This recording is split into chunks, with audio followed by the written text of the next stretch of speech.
Thank you very much, President, and thank you, General Director Mr. Gay Riders, for coming today. We know much about the economic aspects of the crisis and austerity, but what are the effects of the citizens? What are the consequences of the crisis for vulnerable groups, for young people, for women, for migrants, for people with disabilities and elder persons? How is the relationship between the crisis and equality? That is the topic of this report, which was adopted unanimously in the Committee of Equality and Non-Discrimination. I have had the honor to investigate the consequences of the crisis and the austerity politics in regard to equality. I have been on several fact-finding missions. I have gone to Greece, I've gone to Iceland, I've gone to Portugal.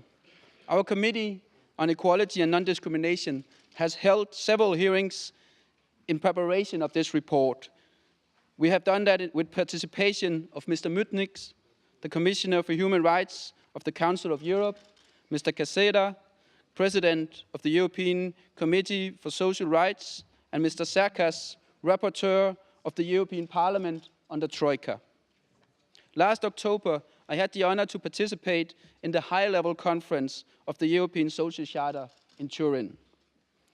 I would like to use this occasion to thank all who contributed and helped realizing this report. In particular, I would like to thank the excellent staff of the Equality Committee and especially Ms. Elodie Fischer. Dear colleagues, fundamental rights of this assembly are solidarity, equality, and dignity for all. They are stated clearly in the Social Charter and are an obligation of our countries.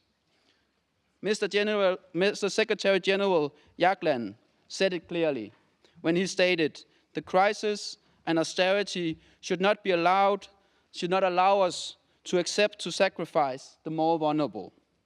The question is if austerity with drastic budget cuts as imposed in most countries has actually made the situation worse.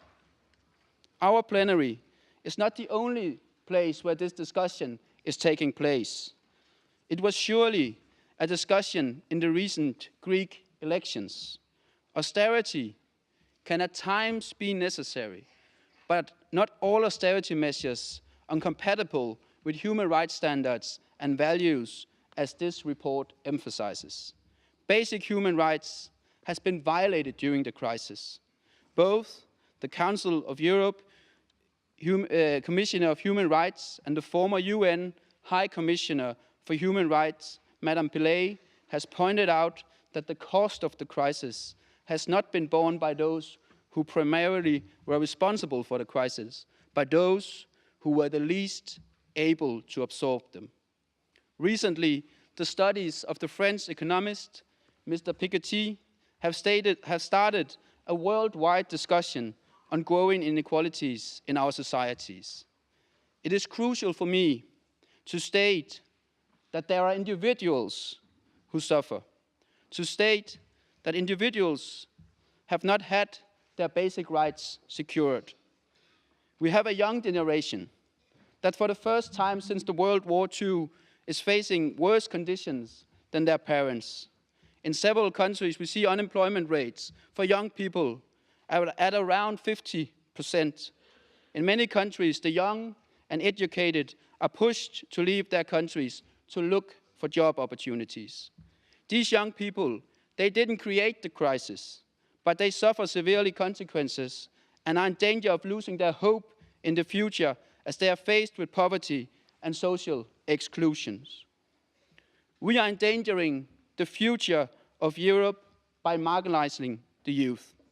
We have women who lose their job because they become pregnant, or who do not dare to leave their violent husbands, because then there will only be empty plates for their children.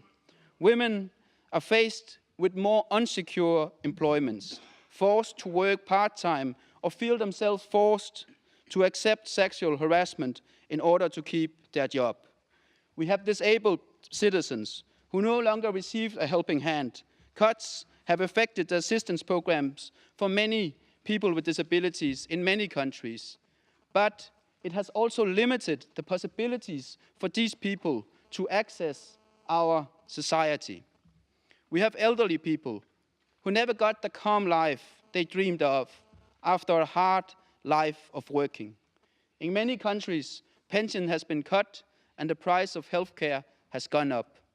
Elderly people are being pushed out of the labor market with no possibilities to find a new job. We have migrants and Roma citizens who face racism and violence from extreme rights groups. People from minority groups are all of a sudden blamed for the crisis, though they had no responsibility for neither the crisis nor the austerity. This report do not point fingers at specific countries. It looks into the facts and shows best practices and come up with solutions on how we can secure the values of equality in the future tackling of the crisis. It is the responsibility of the Council of Europe to remind member states, the European Union, and the international lenders that human rights and equality is not a luxury. Therefore, I would also underline that it is an important part of the resolution that countries should ratify the social and revised social charter, as it is a key instrument to secure social rights in times of crisis. Dear colleagues, we have to be honest to ourselves. Right now we have a clash in Europe. We have a situation where Europe is fighting Europe. The obligations of the social charter of the Council of Europe are simply not being taken into account by the EU economic governance. And the obligations are simply not taken into account by the Troika or even forgotten by member states. I recently had a meeting with the IMF in Greece. There it was stressed that the program was lacking a social dimension and that the burden of the crisis and austerity had not been distributed equally due to the high level of corruption and tax avoidance from especially the wealthy part of the Greek society. This report is clear in its recommendations to use equality and social justice to combat the crisis. Securing social flaws, fighting inequality, and maintaining social protection can stimulate development, help job creation, and reduce poverty. Instead of dismantling the welfare state should be preserved in times of crisis so that the weakest are sheltered. A society of every man for himself can be a very costly society in the long term and can destroy the spirit of solidarity. This crisis should not be used to justify an important decrease in the level of protection. But in the past few years, the economic crisis and austerity has undoubtedly had a negative effect on the enjoyment of human rights and equality. Politicians have a responsibility to ensure that we go forward with a Europe of people and a Europe of rights. I would encourage parliamentarians to take up the task and show your value of equality and solidarity to the public and the citizens. This report also points out some best practices that could be used to mediate the consequences of the crisis for vulnerable groups. I would like to highlight just one of them, the Welfare Watch. The Welfare Watch set up by the former government in Iceland in order to get input from civil societies on their crisis policy. As the former Minister of Health and Interior, Mr. Ögmundur Jónasson, put it when I met him during my fact-finding mission, you can be sure that the powerful will complain if they are affected by your policies, but the voice of the weak and small are never heard. The Icelandic initiative of the Welfare Watch was praised by civil society during my many meetings of the fact-finding mission. The initiative helped monitor and correct the policies pursued to overcome the crisis. Without a social dialogue, without an active policy to secure equality, basic human rights will be forgotten. As pointed out to us yesterday by the Irish President, securing human rights in times of crisis is a responsibility for all member states that have signed and ratified the Social Charter of the Council of Europe. I hope you will support this report and draft resolution. It is a result of compromises and fruitful discussions in the Equality Committee. Thank you.